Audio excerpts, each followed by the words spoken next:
Number one, a leader needs unwavering courage. And I don't know if I totally agree with the unwavering part of this or not, because sometimes our courage does waver a little. You know, bend but not break. You know, courage mounts up, and then sometimes we have the doubts that creep in, and we reach a little deeper to find that courage that overcomes our doubts and our fears. So I would probably debate a little bit with Napoleon on this unwavering courage, because sometimes courage does waver. But as long as it stays, as long as in the end there it is to serve you, the courage to do what you didn't think you could do, the courage to step into territory that might be a little unfamiliar, the courage to talk to somebody you don't know, the courage to attempt conducting a meeting, the courage to give your first testimonial, the courage to, solve problems you couldn't solve before, that kind of courage. The courage to stand up when it's sort of dark in your corner, the courage to do it when it isn't going your way, seemingly. The courage to try to have a good day in the midst of a bad day. That kind of courage. Wavering a little at times, yes, because we all have doubts that attack us. We all have small fears that creep in. That is the nature of life. But that's what faith is all about. That's what courage is all about. To serve us when our doubts will not serve us well. Faith to overcome fear, and courage to overcome our doubts. But that is a good quality, a good attribute for a leader, and that's unwavering courage. Second, Napoleon said self-control. That, of course, is the very essence of life itself, is self-control. Because we all have this warfare going on. You know, it's going on in the world, the warfare between liberty and tyranny. In our own body, the warfare between health and illness, the struggle is on. The struggle between light and darkness, the struggle between good and evil. I call it opposites in conflict. And as soon as you're born into the world, as soon as you find yourself and discover yourself on this spinning planet headed somewhere, you know that this exists. To be a civilized society, we must drive the dark side of our nature into a small corner and let the positive side flourish. Early, we must learn to exercise self-control. Power is a wonderful thing, but it must be exercised properly. It must be exercised to benefit, not to destruction. So self-control is certainly necessary to be a strong leader, so that you can become the best example. The example of having your temper well managed, to having that dark side of your nature under control. The best example of choosing wise words and not being careless, that kind of control. Control of your appetite, control of your desires, so that they fit into the positive side of life and not the negative side.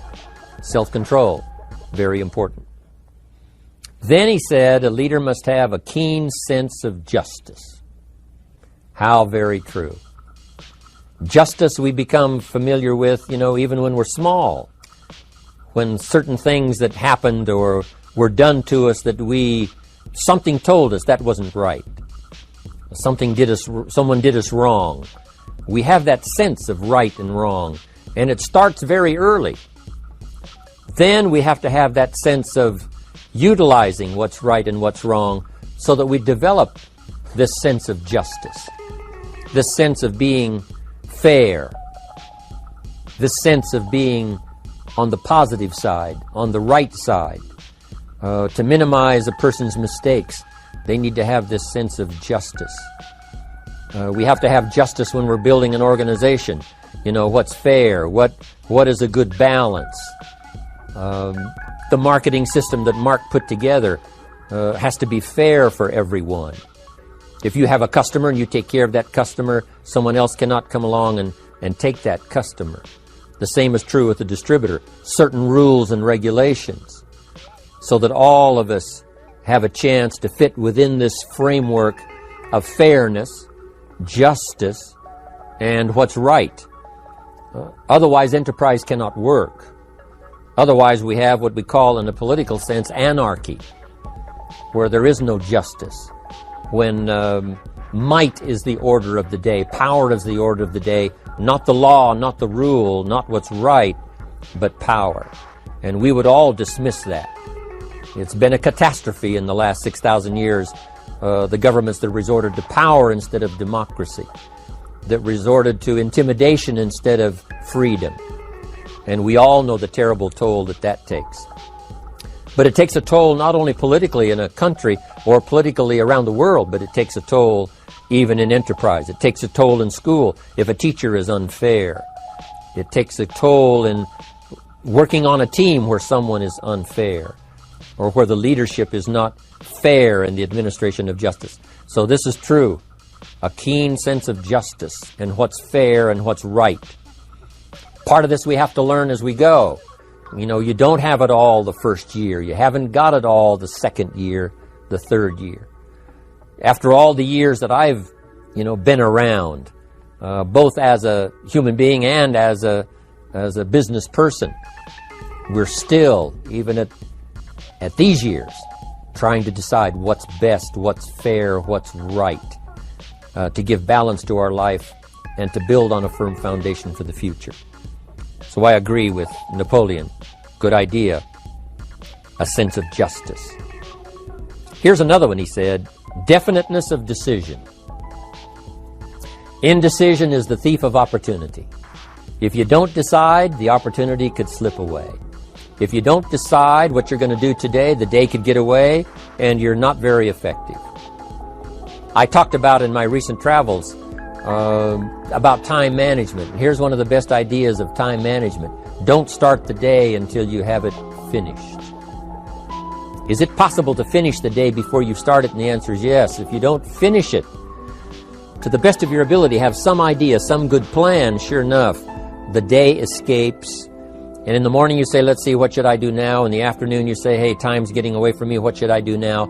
And now most of the day is lost. Most of the day escapes not being utilized, and doesn't work for you simply because you didn't make those decisions early, at the early part of the day. The decisions we make in the early part of our life sometimes last for a lifetime. The early decisions that you make about what you're going to do with your life as far as Herbalife is concerned, those decisions are vitally important.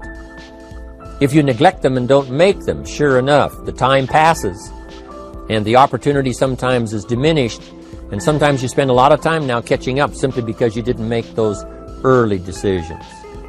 So it's the decisions at the first of the day, it's the decisions at the early part of the month, it's the decisions at the early part of the year that greatly determines what kind of year you're going to have. The decisions you make in the early days of your marriage, sometimes those are the decisions that affect the marriage for a lifetime. The decisions you make at the first chance you see opportunity, those decisions, what you're going to do with it, how far you're going to take it, what it's going to be meaning to you in the years to come. Those early decisions are vitally important. Then we need decisions to correct poor decisions, to overcome our mistakes. It's possible, of course, for all of us to make unwise decisions. And at the end of one year, at the end of 1 week, 1 month, or at the end of a few years, we say,